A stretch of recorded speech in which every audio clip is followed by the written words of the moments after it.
আব্বু, আমি কোনো ডিভোর্সি এবং এক বাচ্চার বাপকে বিয়ে করতে পারবো না। নিজের ভেতরে সবটুকু রাগ আর ক্ষোভ এক ঝটকায় উগরে দিল রুশদি। পিতা আনাস হকের সামনে দাঁড়িয়ে তার কণ্ঠস্বর কাঁপছিল অভিমানী। যে মানুষটার আশ্রয় সে বড় হয়েছে, সেই আজ তাকে ঠেলে দিতে চাইছে এক সন্তানের জনকের কাছে।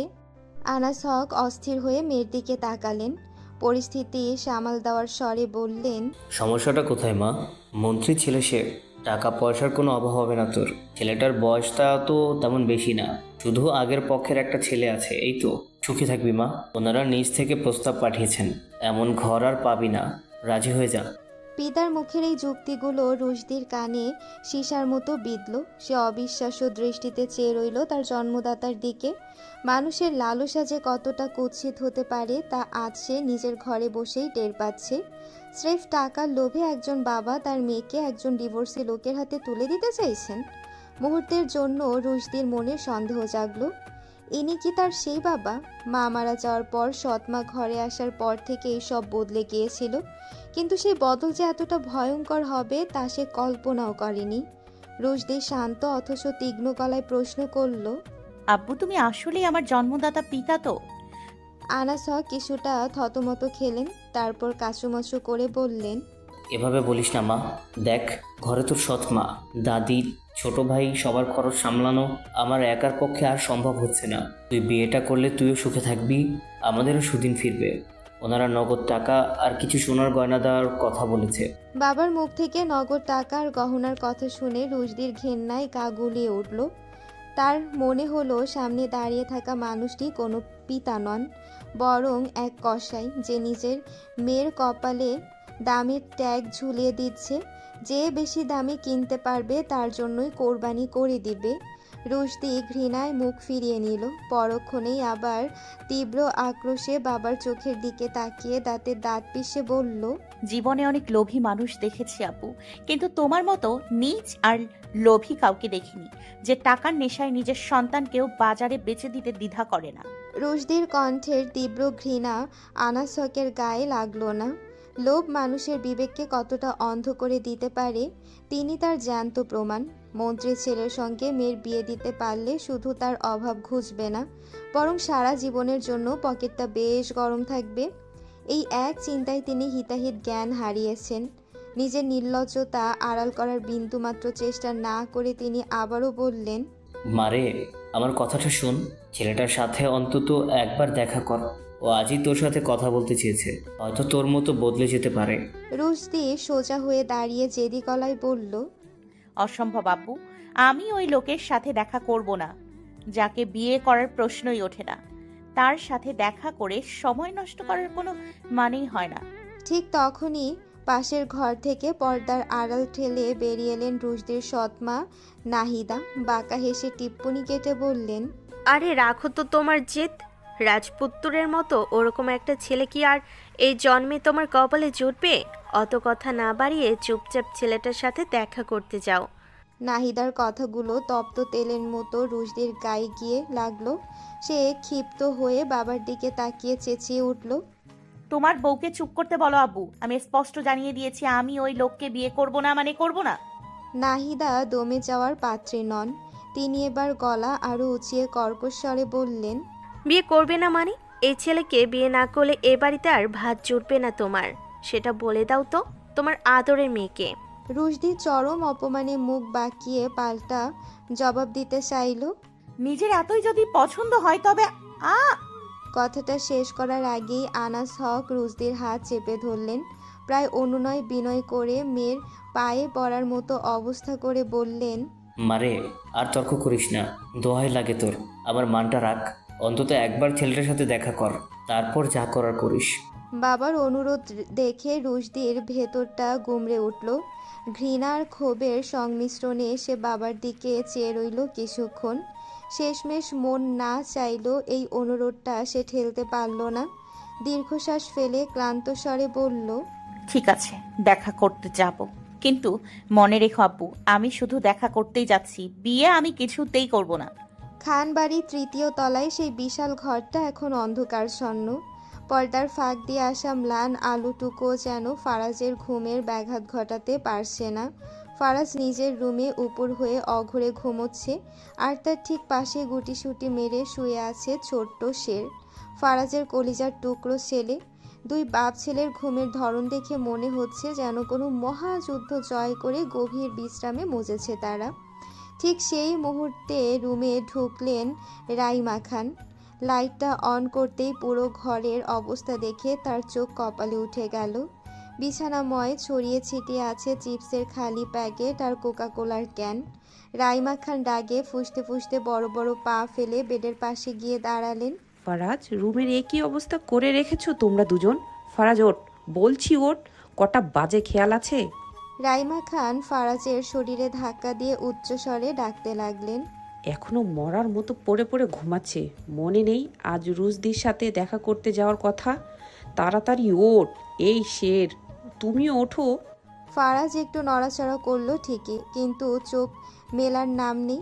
আদো ঘুমে আচ্ছন্ন গলায় বিড়বিড় করে বলল, উফ আম্মি, ঘুমাতে দাও না প্লিজ, যাও এখান থেকে। বাপের দেখা দেখে পুচকি শেরও চোখ না মেলেই বলে উঠল, দাদু, ডোন্ট ডিস্টার্ব আস। রাইমা খান এবার কোমরে হাত দিয়ে দাঁড়িয়ে গেলেন।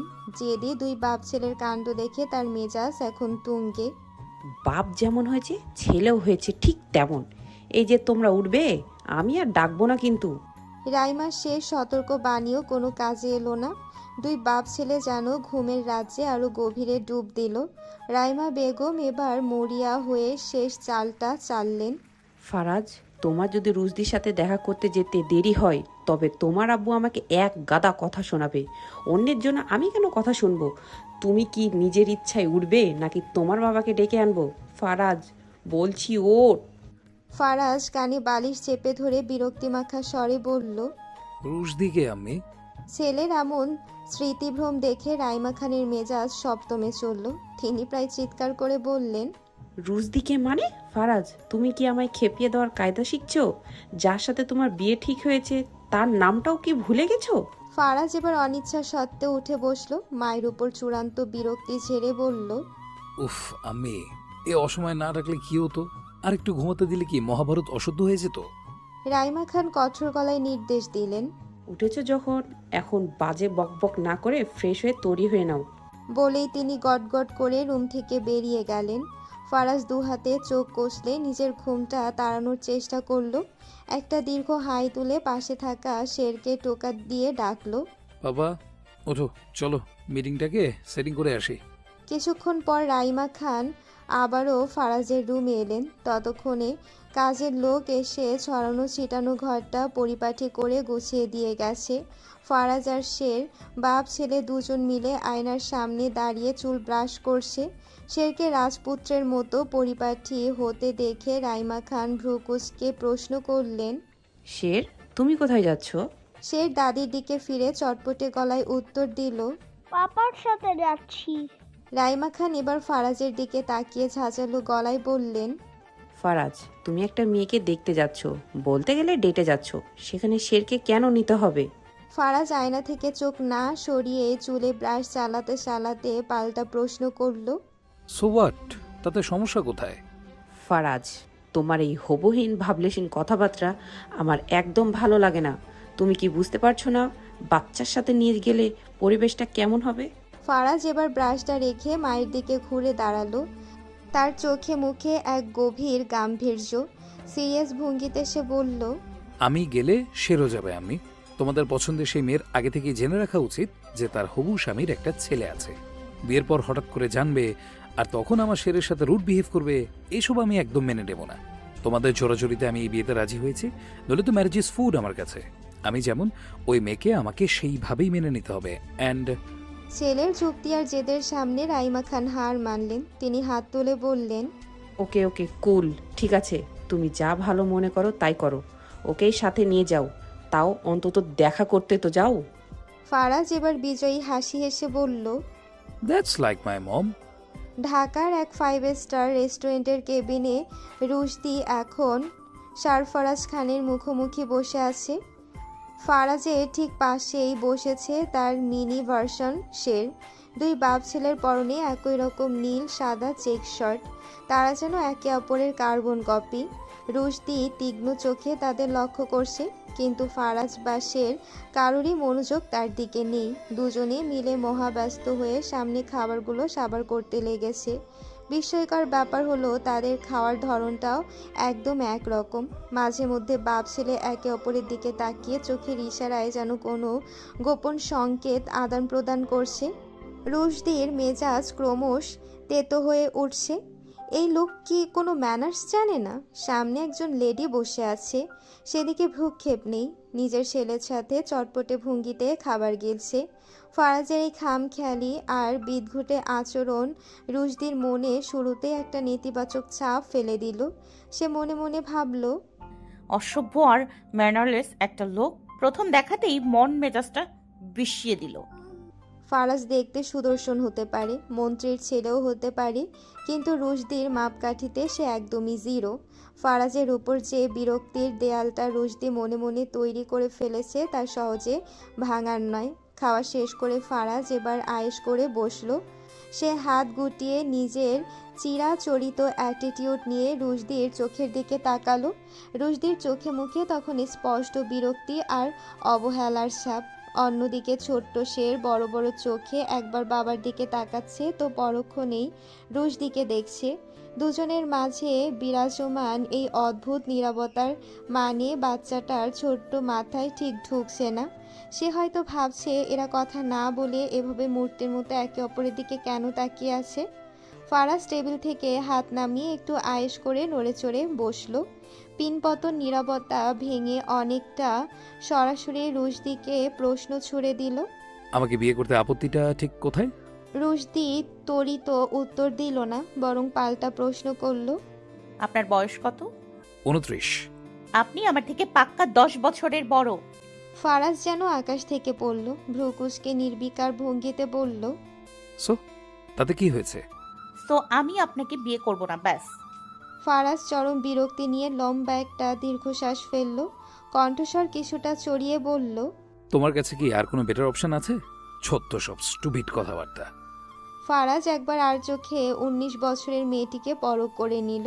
হলদেটে ফর্সা গায়ের রং, ডাগর ডাগর চোখ।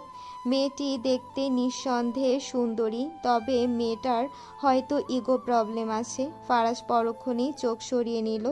আবার যখন তাকালো, দেখলো রুশদির আগে রীতিমতো ফুঁসছে। রাগের কারণ ফারাজ বুঝতে পারল তাকে স্টুপিড বলা হয়েছে।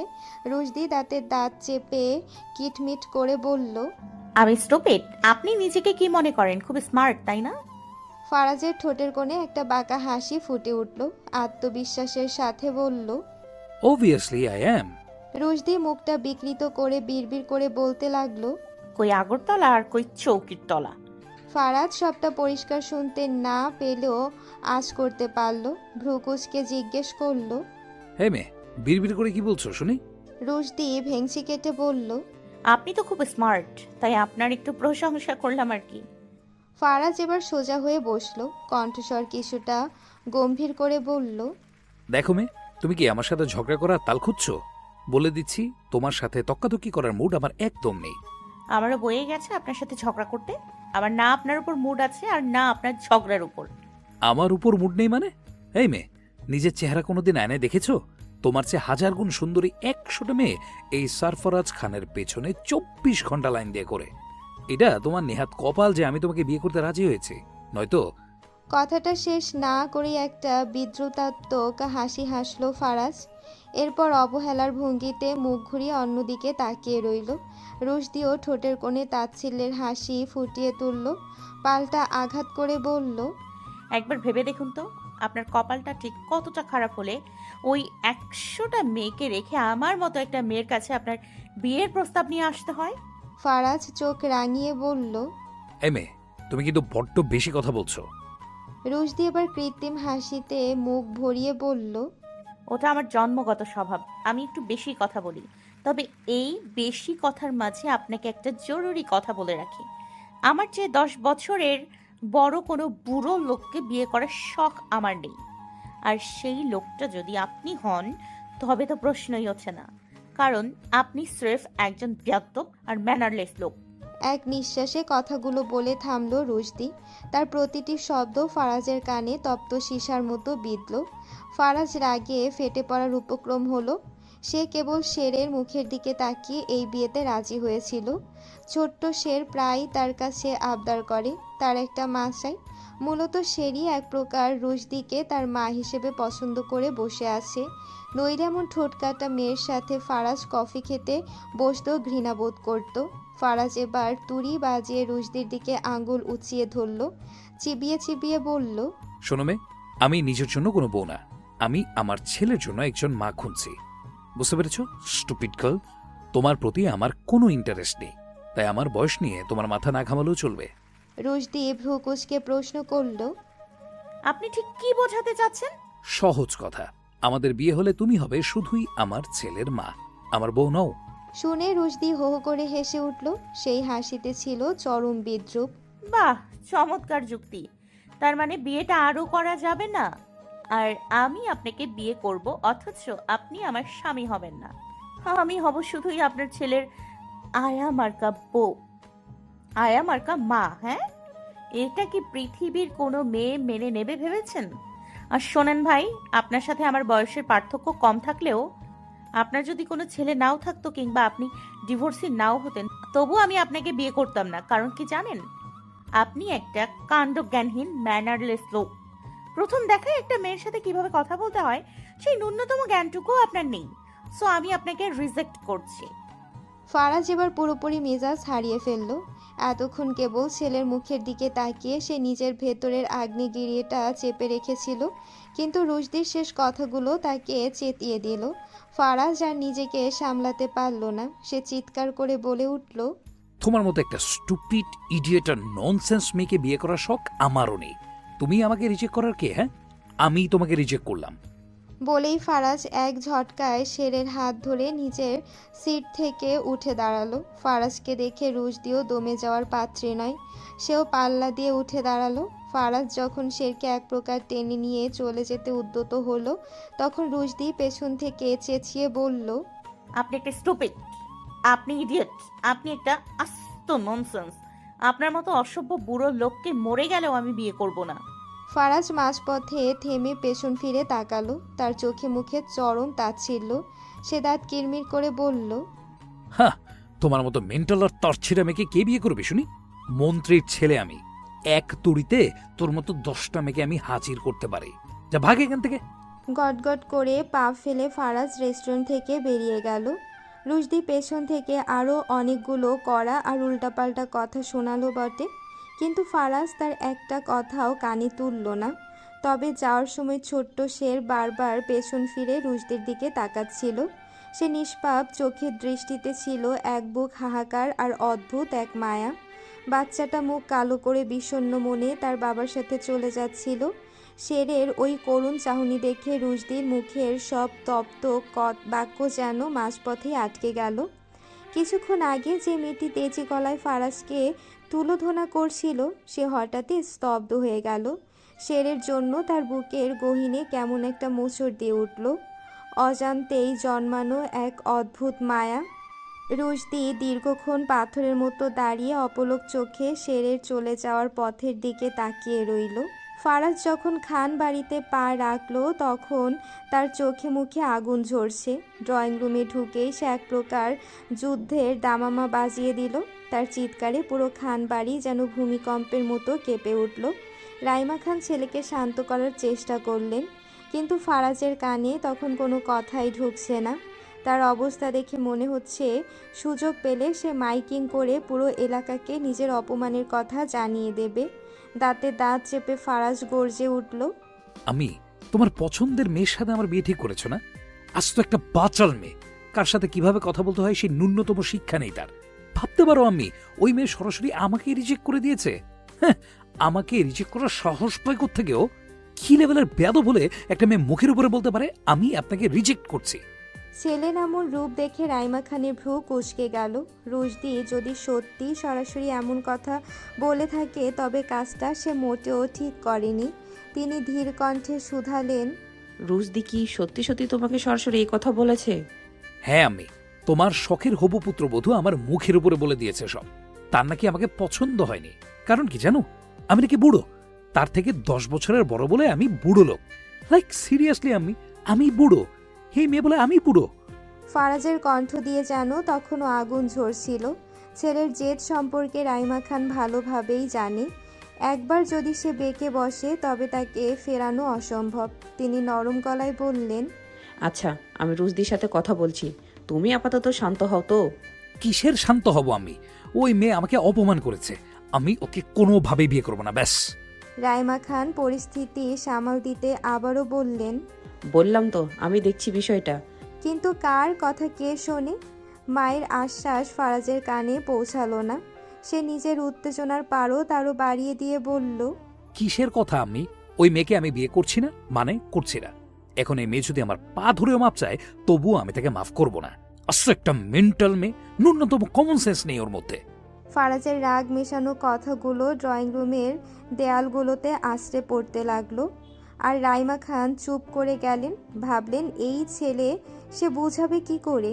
চিৎকার করতে করতেই ফারাজের চোখ আটকে গেল সোফায় গুটিসুটি মেরে বসে থাকা শেরের উপর। ছেলেটি মাথা নিচু করে মন খারাপ করে বসে আছে। বাবার নেওয়া এই সিদ্ধান্তে পুচকি শেরের মনটা যেন ভেঙে চুরমার হয়ে গেছে। তার ছোট্ট মনে তখন একটাই হাহাকার, বাবা কেন ওই মমের সাথে এমন রুড ব্যবহার করে এলো? এখন যদি রুশদি মম বাবাকে বিয়ে না করে তবে এই পুচকি সেটা আর কোনো দিন মা পাবে না। ফারাজ দুই কোমরে হাত দিয়ে দাঁড়ালো। শেরের বিষণ্ণ মুখটার দিকে তাকিয়ে সে একটা দীর্ঘশ্বাস ছাড়ে। নিজের যত রাগী থাকুক না কেন, এই কলিজার টুকরা শেরের মলিন মুখ দেখলে ফারাজের পৃথিবীটা এলোমেলো হয়ে যায়। ফারাজের সমস্ত জেদ আর অহংকার যেন ছেলের ওই এক ফোঁটা মন খারাপের কাছে এসে থমকে দাঁড়ায়। এই ছেলের জন্য ফারাজ সব করতে পারে, সব। রাইমা খান ফারাজের দৃষ্টি লক্ষ্য করে শান্ত স্বরে বললেন, আর কিছু বলবে?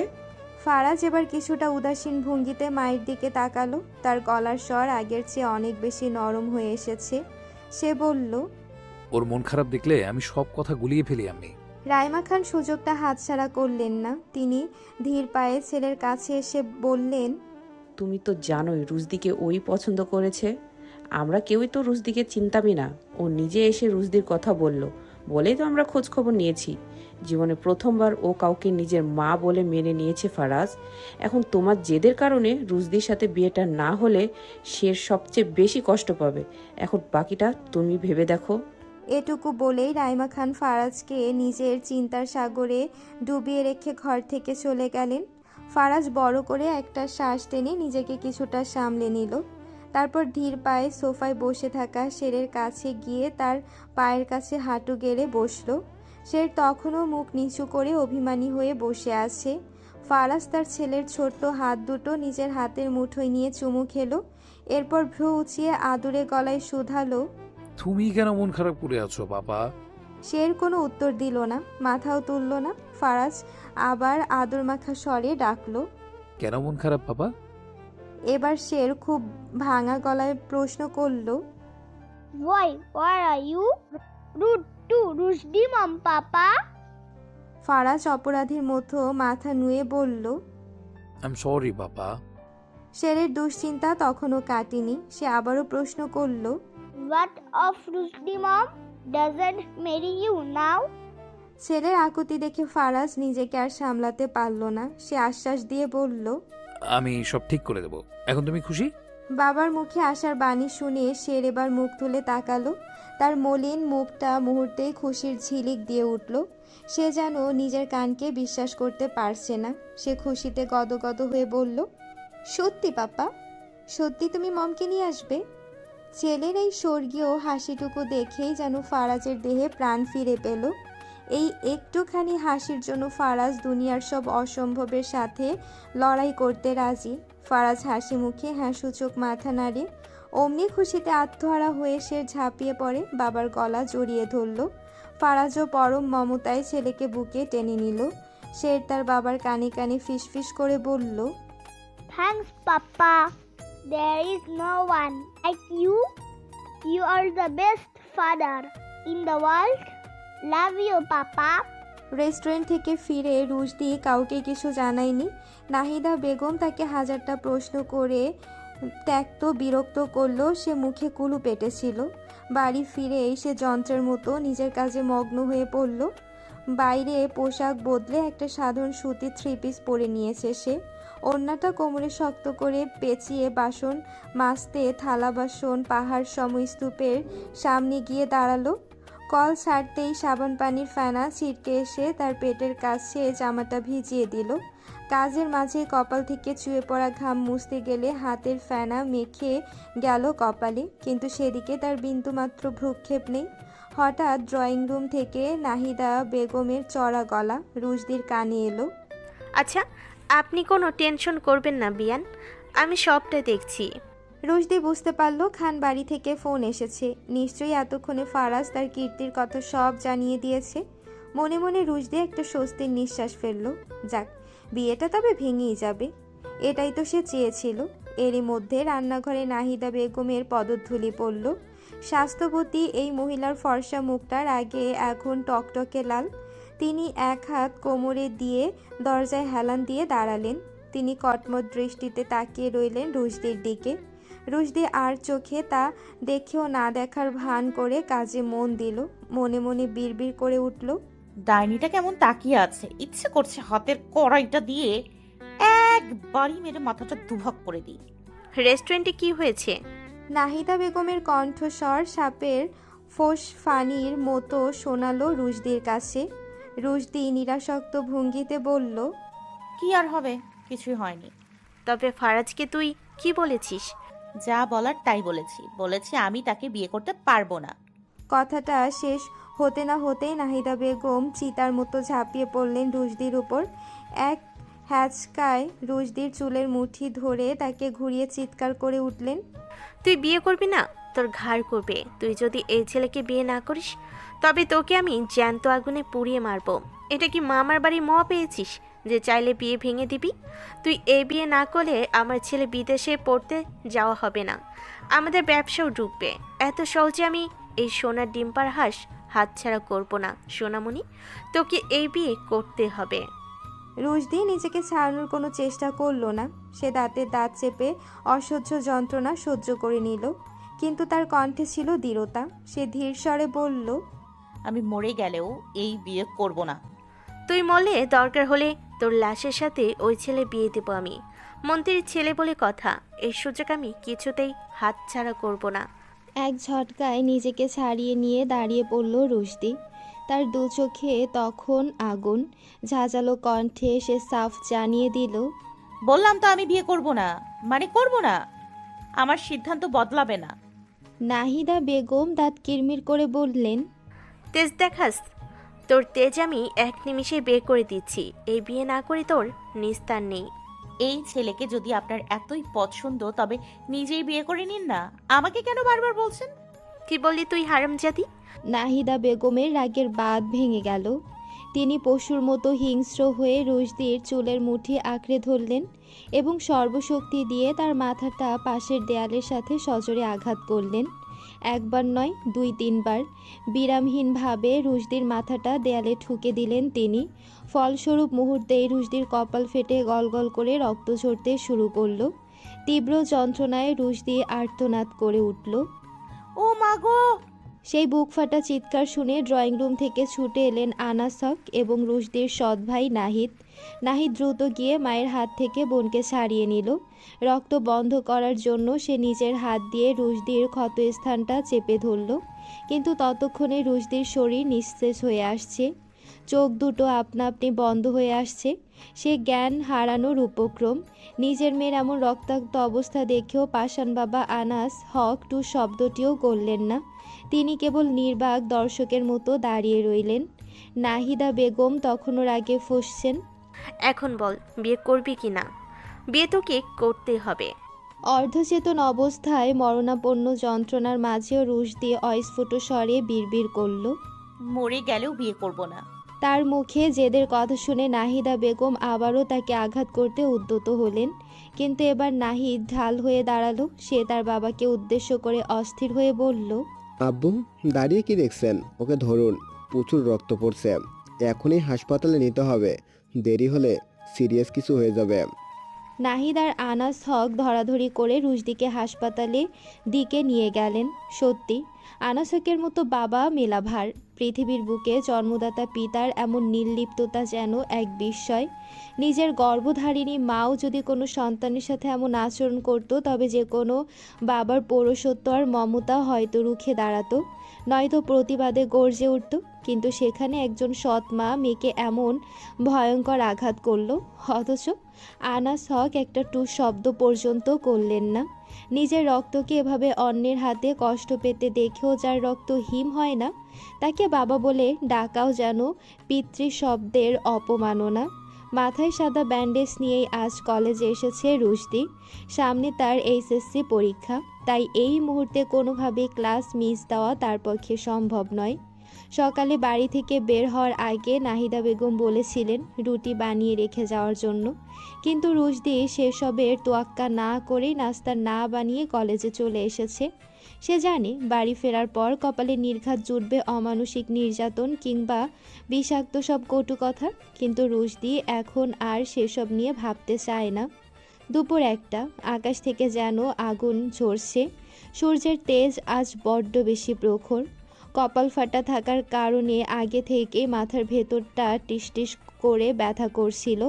তার উপর রুশদির আছে পুরনো মাইগ্রেনের সমস্যা।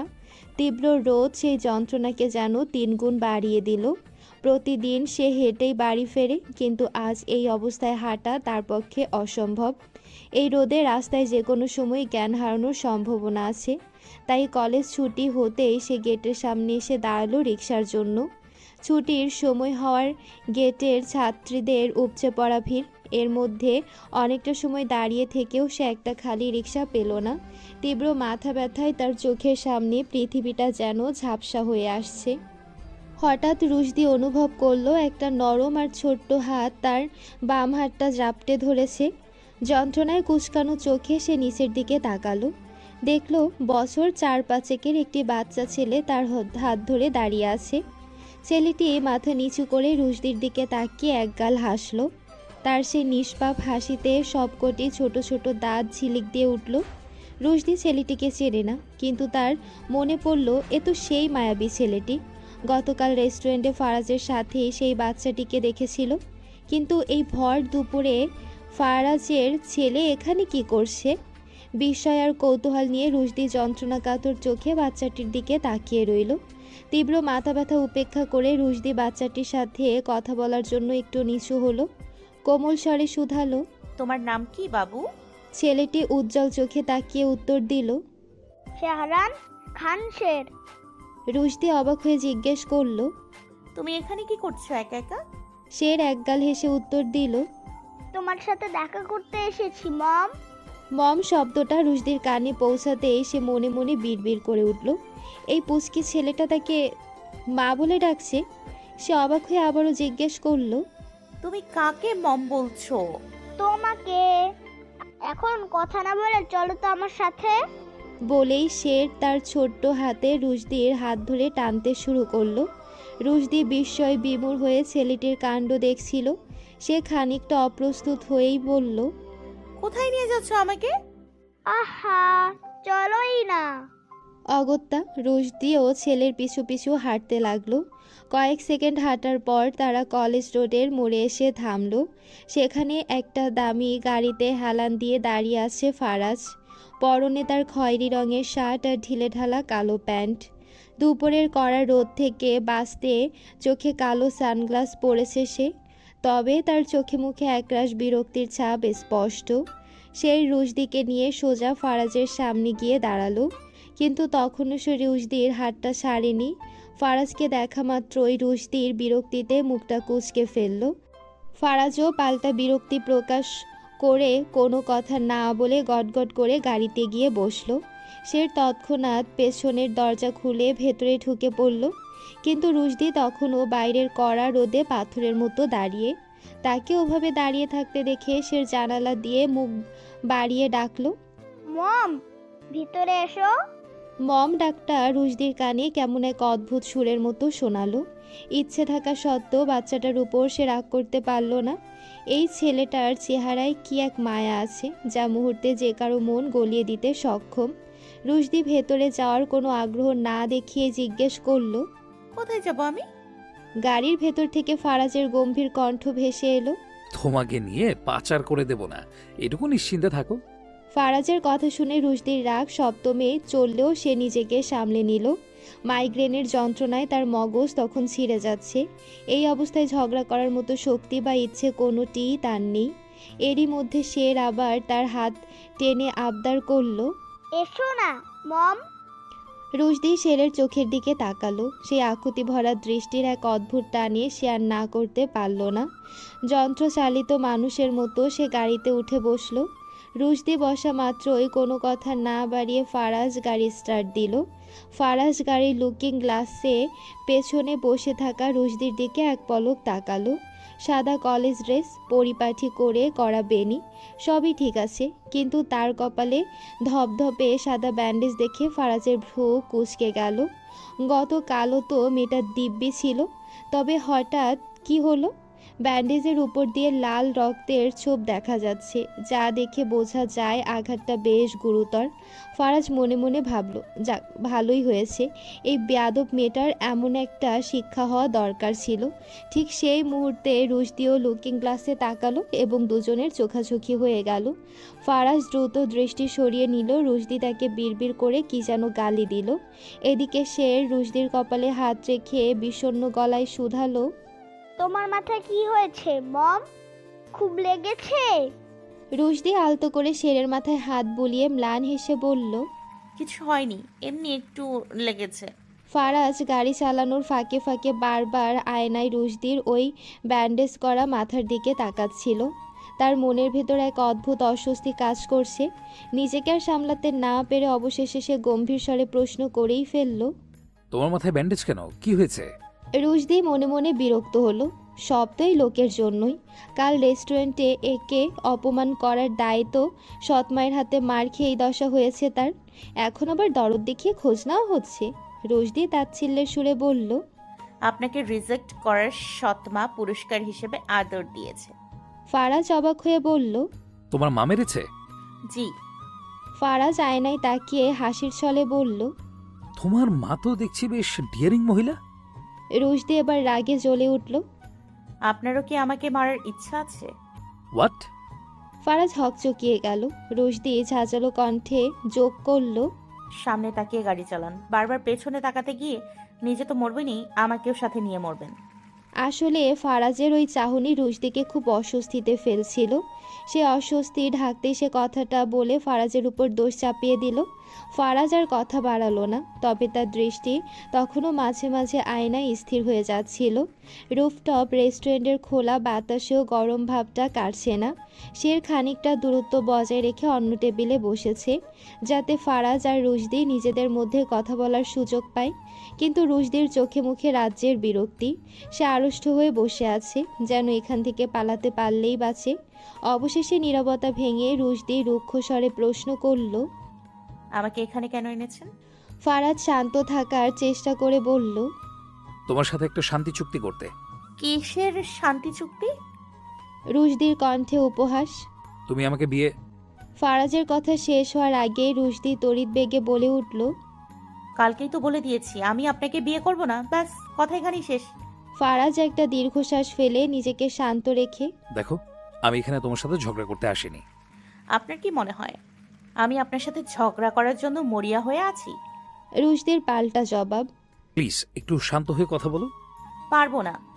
ফারাজ এবার একটু কড়া গলায় বলল।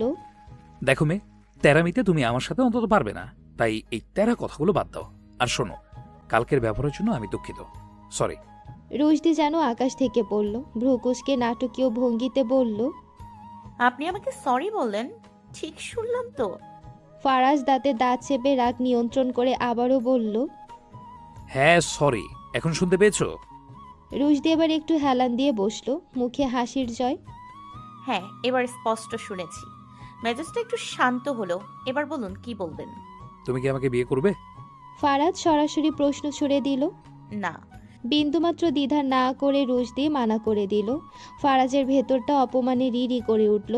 সে আজ নিজের স্বভাবের বাইরে গিয়ে প্রথম কারোর সাথে এত নমনীয় সুরে কথা বলছে, আর এই মেয়ে তাকে তুচ্ছ-তাচ্ছিল্য করে যাচ্ছে। ছেলের মুখ চেয়ে সে তবুও দমে গেল না। ধৈর্য ধরে ফারাজ বলল, একটু ভেবে দেখো। সব জায়গায় আমি আমার দামি ব্রেনটা খরচ করি না। রুশদির সপাট জবাব। ব্রেন থাকলে তো ইউজ করবে, বেয়াদব মেয়ে। ফারাজ মনে মনে গালমন্দ করল, মুখে শুধু বলল, দেখো, আপনাকে দেখার বিন্দু মাত্র ইচ্ছে আমার নেই। ফারাজ এবার মরিয়া হয়ে উঠল। আমার কথাটা তো শোনো। আমি কানে একটু কম শুনি। রুশদি, বোঝার চেষ্টা করো। দেখুন, আমার ম্যাট্রিক্সের স্যার সবসময় বলতেন আমি নাকি একটু কম বুঝি, সুতরাং আপনার কথা বোঝার ক্ষমতা আমার নেই। ফারাজ নিজেকে শান্ত রাখতে আপ্রাণ চেষ্টা করে বলল, দেখো, তুমি আমাকে যেমনটা ভাবছো আমি কিন্তু আসলে তেমন নই। রুশদি চোখ বড় বড় করে বলল, কেন? আপনি কি থার্ড জেন্ডার? ফারাজের দরজের বাত এবার চির ধরল। তুমি কিন্তু লিমিট ছাড়াচ্ছ। রুশদি নির্লিপ্ত স্বরে বলল, আমি লিমিট ছাড়ানোর পর আপনার সাথে কথা বলা শুরু করেছি, তাই বলে লাভ নেই। ফারাজ কিছু বলতে গেলেই রুশদি আবারও শুরু করলো, আসলে আপনাদের মতো অহংকারী ছেলেদের আয়নার সামনে দাঁড়ানো উচিত। দেখবেন নিজের চেহারা বদলে সেখানে একটা বিস্ময়কর ইগো ছাড়া আর কিছুই দেখা যায় না। আপনি তো ভাবছেন আপনি হিরো, কিন্তু আমার কাছে আপনার ভ্যালু জিরো। ফারাজ এবার হিতাহিত জ্ঞান হারিয়ে ফেলল। চেয়ার ছেড়ে দাঁড়িয়ে চিৎকার করে উঠল, তোর বিয়ের খেতাপুরি, তোর সাথে যতই ভালো ব্যবহার করতে চাচ্ছি তুই ততই আমাকে জ্বালিয়ে মারছিস। শোন ডাইনি, আমি দরকার হলে কলা গাছকে বিয়ে করব, তবুও তোকে কোনোদিন বিয়ে করব না। সর সামনে থেকে সর। রুশদিও সমান তালে দাঁড়িয়ে চেঁচিয়ে উঠল, আমিও রাস্তার কোনো পচামুলাকে বিয়ে করব, তবু আপনার মতো অসভ্যকে বিয়ে করব না। তোর সাথে ওই রাস্তার মূলা গাজরই মানায়, এই ফারাজ খান নয়। ফারাজ রাগে কাঁপতে কাঁপতে বলল। ইউ রুশদি আঙ্গুল উঁচিয়ে কিছু বলতে চাইল। ফারাজ তর্জনী উঁচিয়ে গর্জে উঠল, তোর গুষ্টিও, তোর মতো তেরামেকে আমি 2 টাকায় গুনি না। পুরো রেস্টুরেন্টের মানুষ তখন অবাক হয়ে তাদের এই দক্ষযজ্ঞ কাণ্ড দেখছে। ঢাকার ব্যস্ত শহরের এক অভিজাত রেস্টুরেন্ট। বাইরের রাজপথে গাড়ির হেডলাইটের তীব্র আলো আর হর্নের কান ফাটানো আওয়াজ রেস্টুরেন্টের ভেতরেও শোনা যাচ্ছে। মৃদু হলুদাভ আলোয় চারপাশটা বেশ সুন্দর লাগছে। এর মাঝে মুখোমুখি রাইমা খান এবং রুশদি।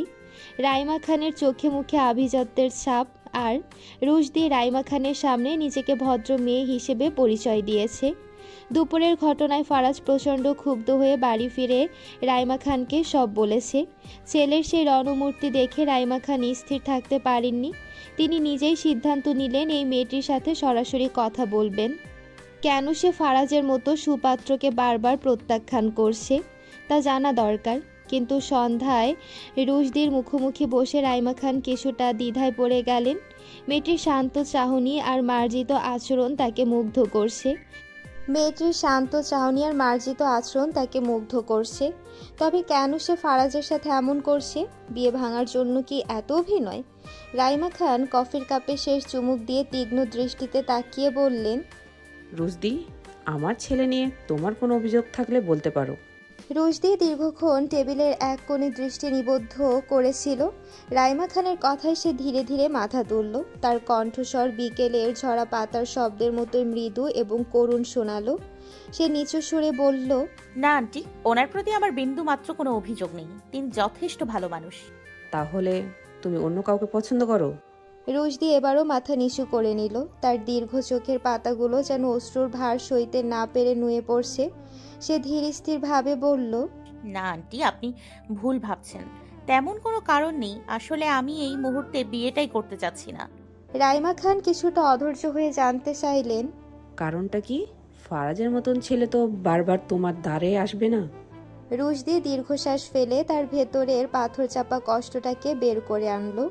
কম্পিত ঠোঁটে বলল, আমার বিয়ে হয়ে গেলে আমার বাবা আর বাঁচবেন না। কথাটা শুনে রাইমা খান কিছুটা স্তব্ধ হয়ে রইলেন। বিস্ময় ভরা চোখে তাকিয়ে তিনি বললেন, আমি যতটুকু জানি তোমার বাবার সাথে তোমার সম্পর্ক খুব একটা মধুর নয়। এই যে তোমার মা তোমার কপালটা ফাটিয়ে দিল, তোমার বাবা তো নিশ্চয় প্রতিবাদ করেননি। তোমার চেয়ে তোমার সৎ মায়ের প্রতি তার টান বেশি। তোমার বিয়ে হলে তো তিনি বরং খুশি হবেন। মরার প্রশ্ন আসছে কোথা থেকে? রুশদি এবার রাইমা খানের দিকে অপলক দৃষ্টিতে তাকালো। তার চোখে যেন অতীতের ধুলো জমা স্মৃতির মিছিল ভেসে উঠল। তার চোখের কোণে জমে থাকা জল চিকচিক করছে। একটু সময় নিয়ে সে বলতে শুরু করলো। আন্টি, আমার সৎমা মানুষ নন, তিনি এক জঘন্য লোভী মহিলা। আমি বাড়িতে আছি বলেই বাবা আজও অন্তত দুবেলা দুমুঠো ঠিকমতো খেতে পারছেন।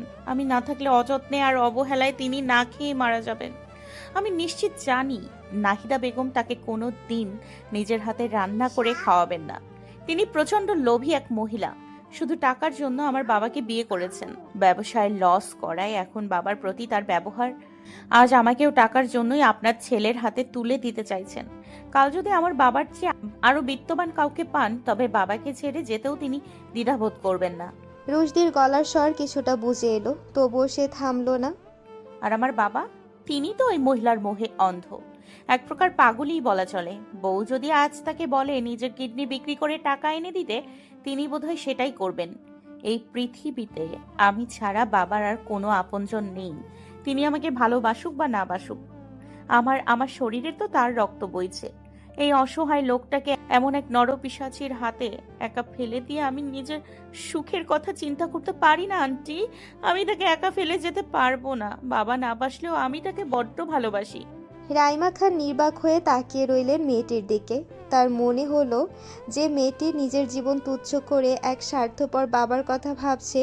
সে তো সাধারণ কোনো মেয়ে নয়, সে এক অন্যরকম ত্যাগের প্রতিচ্ছবি। রাইমা খান রুশদির কথা শুনে এটুকু বুঝতে পারলেন বাবার প্রতি তার ভালোবাসা কতটা গভীর। বাবা যেমনই হোক না কেন, তার প্রতি রুশদির ভালোবাসা সীমাহীন। রাইমা খান রুশদির এই ভালোবাসা দেখে কিছুটা সংশয় বললেন, কিন্তু রুদুষী, তোমার বাবা কি তোমাকে ঠিক ততটাই ভালোবাসেন যতটা তুমি তাকে ভালোবাসো? রুশদির মুখে হালকা বিষণ্ণ হাসি ফুটে উঠল।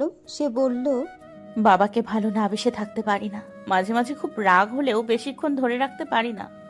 তিনি যখন মা বলে ডাকেন, তখন মনে হয় বাবা চাইলে নিজের কলিজাও বের করে দিতে পারি। আমার বাবা ছাড়া আমার আপনার কেউ নেই। তিনি যতই খারাপ হোক না কেন, আমি তাকে ঘৃণা করতে পারি না। জানেন কেন? আগের কথাগুলো খুব মনে পড়ে। এখন বাবা যেমনই হোক না কেন, আগে তো এমন ছিলেন না। আমার কিছু হলে পাগল হয়ে যেতেন। ঘুম না এলে সারা রাত মাথায় হাত বুলিয়ে দিতেন। কিছু চাওয়ার আগেই হাজির করে দিতেন। সেই বাবা বদলে গেলেও তার ভালোবাসাগুলো আজও আমার হৃদয়ে গেঁথে আছে। আমি আমার বাবাকে অনেক ভালোবাসি। রাইমা খান রুশদির দিকে তাকিয়ে সরাসরি বললেন, তোমার বাবাকে আমি যতটুকু চিনেছি, তুমি যা বলছো তা সত্য। তোমার সৎমা যদি টাকার আবদার করে, তবে তোমার বাবা কিডনি বিক্রি করেও টাকা ব্যবস্থা করে দেবেন। তিনি তোমার সৎমায়ের কথা রাখতে তোমাকে বিক্রি করতে তিনি হয়তো পিছুপা হবেন না। আমি তোমার ফ্যামিলি ব্যাকগ্রাউন্ড জানি, তাই সরাসরি বলছি, এই বিয়েটা হলে তুমি এবং তোমার তথাকথিত স্বার্থপর বাবা দুজনেই সুখে থাকবে। রাইমা খানের কথায় রুশদির খারাপ লাগলো, এটাই বাস্তব। সে চুপ করে রইল। রাইমা খান বুঝতে পারলেন রুশদির মনের অবস্থা। এত অল্প বয়সে এমন পরিস্থিতিতে থেকেও মেয়েটি নিজেকে অনেক সামলে রেখেছে। বয়সের তুলনায় অনেক ম্যাচিওর হয়েছে। যে বাবা তাকে নিয়ে ভাবে না, তার বিয়ে হয়ে গেলে সে খেতে পারবে কিনা তা নিয়েও মেয়েটা চিহ্নিত। রাইমা খান রুশদির টেবিলের উপর রাখা ডান হাতটা ধরলেন। সেটা ছিল ভরসার হাত। তিনি বললেন, আমার ছেলেটা অনেক ভালো রুদোষী, একটু জেদি, কিন্তু ওর জেদের জন্য তুমি পারফেক্ট। ওর একগুয়েমি সাথে কেউ পারে না, সেখানে তুমি এখনই ওর অবস্থা নাজেহাল করে দিয়েছো। ওর অগোছলো জীবনটা তুমি চাইলে গুছিয়ে দিতে পারবে। সাধারণ মেয়ে হলে ওর উপর কথা বলতে পারবে না, কিন্তু তুমি পারবে।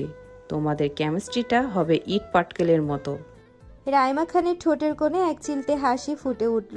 রুশদিও কিছুটা অনিচ্ছার সঙ্গে মৃদু হাসল। তারপর অভিযোগের সুরে বলল, আপনার ছেলে কিন্তু বড্ড ঝগড়টে। রাইমা খান তৎক্ষণাৎ জবাব দিলেন, তুমিও তো কম যাও না বাপু, শের আমাকে সব বলেছে। ভদ্র মহিলার অকপট স্বীকারোক্তিতে রুশদি খানিকটা লজ্জা পেল। সেই বিব্রত ভাব কাটাতে সে মৃদু হেসে কফির কাপে চুমুক দিল। শোনো রুদোষী, রাইমা খান শান্ত গলায় বলতে শুরু করলেন, আমাদের লাইফটা অনেক ছোট। আমরা হামেশা আমাদের লাইফের জন্য ভুল সিদ্ধান্ত নিই। আমরা প্রায় বর্তমানের মোহে আগামীকে হারিয়ে ফেলি। কখনো কখনো আবেগের বশবর্তী হয়ে এমন পথে পা বাড়াই যা আমাদের জন্য কাল হয়ে দাঁড়ায় ফিউচারে। কিন্তু রোদসী, মনে রেখো, মানুষ হিসেবে ভুল করা আমাদের স্বভাব। সবচেয়ে বড় ভুল সেটা নয় যা আমরা করে ফেলি, বরং সবচেয়ে বড় ভুল হলো সেটাই ভুল করে শিক্ষা না নেওয়া। আমরা হয়তো সবসময় ঠিক সিদ্ধান্ত নিতে পারবো না, কিন্তু প্রতিটি ভুল সিদ্ধান্ত আমাদের নতুন করে চিনতে শেখায় কাকে বিশ্বাস করতে হয় আর কোন পথে হাঁটলে নিজের শাস্তি খুঁজে পাওয়া যায়। দিন শেষে আমাদের নেওয়া সিদ্ধান্তের যোগফলই আমাদের জীবন। রুশদি খুব মনোযোগ দিয়ে রাইমা বেগমের কথাগুলো শুনছিল। ৪৫ ছুঁই ছুঁই এই নারী অসম্ভব গুছিয়ে কথা বলেন। তার ব্যক্তিত্বে এক ধরনের আভিজাত্য আছে। পরনের মিষ্টি রঙের শাড়িটা নিখুঁতভাবে কুচি দিয়ে পরা, মাঝখানে সিঁথি করা চুলে চিমছাম খোপা, চোখে টানা কাজল। রুশদি মুগ্ধ নয়নে তাকিয়ে রইল। মানুষটা আর তার কথাবার্তা দুটোই ভীষণ পরিপাটি। এর মাঝে রাইমা খান কৌতুক মেশানো কণ্ঠে বললেন, ভয় পেও না, আমি কিন্তু একদম শাশুড়ি মেটেরিয়াল আছি বস। রাইমা খানের কথা শুনে এবার রুশদি আর হাসি চেপে রাখতে পারলেও না। খিলখিল করে উচ্চস্বরে হেসে উঠল সে। মেয়েটার হাসি মারাত্মক সুন্দর, ঝর্ণার স্বচ্ছ জলের মতো সেই হাসি। মুক্তোর দানার মতো শুভ্র দাঁতের ঝিলিক আর চোখের কোণে জমে থাকা হাসির রেখা তাকে এক মায়াবী রূপ দান করল।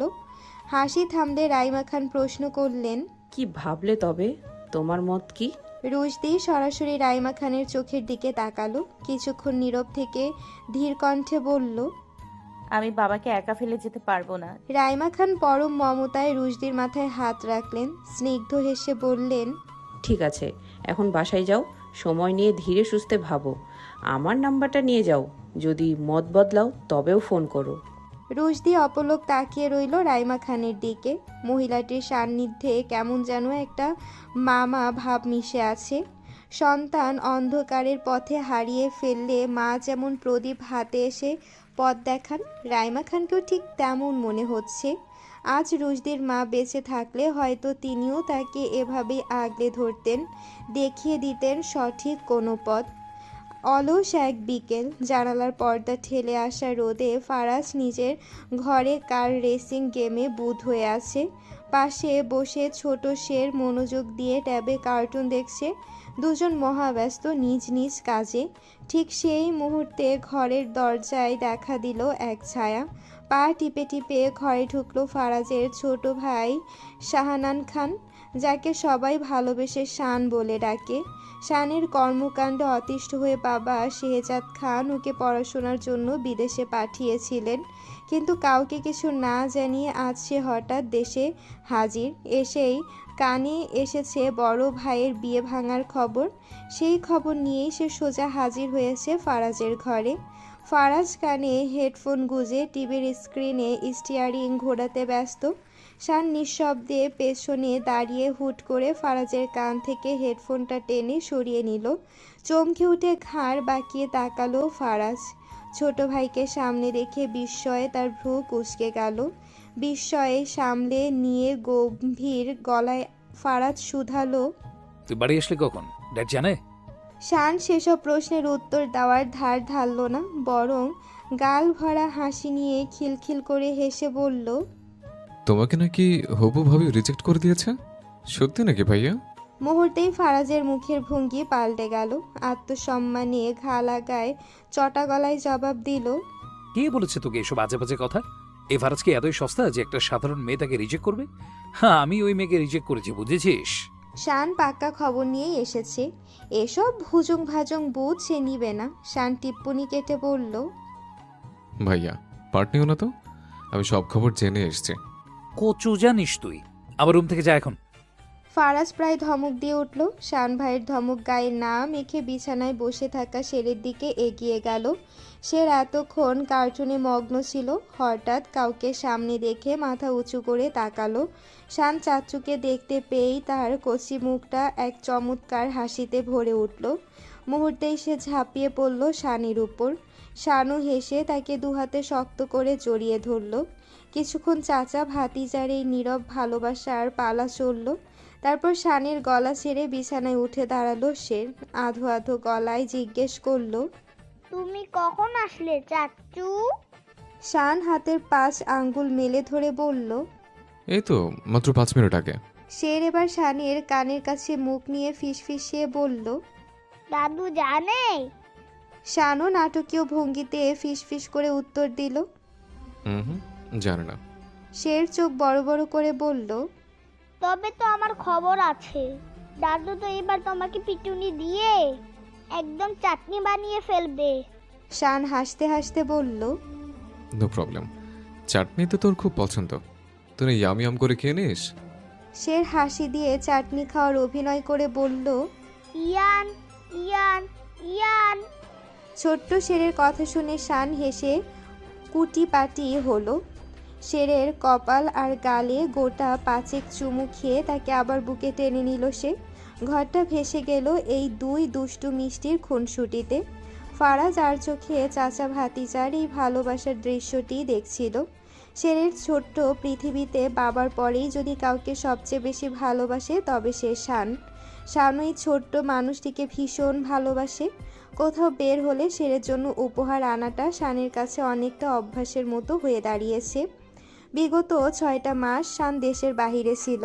প্রতিদিন নিয়ম করে কয়েকশো বার ফোন করে শেরের খোঁজ নিয়েছে। ওদের এই আত্মার টান দেখে ফারাজ মাঝে মাঝে অবাক হয়। ম্যাথমেটিক্স ক্লাস চলছে।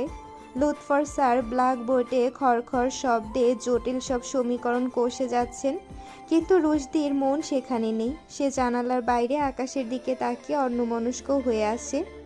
একদম শেষ বেঞ্চে বসায় স্যার তাকে দেখতে পাচ্ছে না। লাস্ট বেঞ্চে বসার এই এক মজা।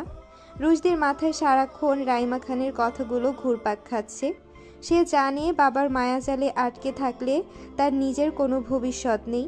বাবার প্রতি অন্ধ টানে নিজের স্বপ্নগুলো বিসর্জন দেওয়া মানে নিজের পায়ে নিজে কুড়াল মারা। তবুও টান সে কিছুতেই উপেক্ষা করতে পারছে না। এক অদ্ভুত দোটানায় তার ভেতরটা দুমড়ে মুচড়ে যাচ্ছে। রুশদি, লুৎফর স্যারের কর্কশ কণ্ঠস্বরে চমকে উঠল সে। ভাবনার সুতো ছিঁড়ে যেতেই সে হকচকিয়ে দাঁড়িয়ে পড়ল। স্যারের চোখের দিকে তাকিয়েই তার বুকটা ধক করে উঠল। নিশ্চয়ই তার অমনোযোগ ধরা পড়ে গেছে। লুৎফর স্যার এই কলেজের সবচেয়ে রাগী শিক্ষক হিসেবে পরিচিত। তার ক্লাসে কেউ অন্যমনস্ক থাকলে তাকে চরম শাস্তি পেতে হয়। স্যারের রক্তিম চেহারার দিকে তাকিয়ে রুশদির গলা শুকিয়ে কাঠ হয়ে গেল। সে কোনো মতে ঢোক গিলে কাঁপা কাঁপা গলায় বলল, জি স্যার। কিন্তু সবাইকে অবাক করে দিয়ে লুৎফর স্যার হঠাৎ হো হো করে হেসে উঠলেন। বিদ্রুপের হাসি নাকি আনন্দের তা বোঝার আগেই স্যার প্রশ্ন করলেন, তুমি বিবাহিত রুশদি? আর তোমার বাচ্চাও আছে? কই আগে তো কখনো বলোনি। স্যারের কথা শেষ হতে না হতেই পুরো ক্লাস যেন স্তব্ধ হয়ে গেল। সবার কৌতূহলী ও বিস্ময় ভরা চাহনি এখন রুশদির উপর।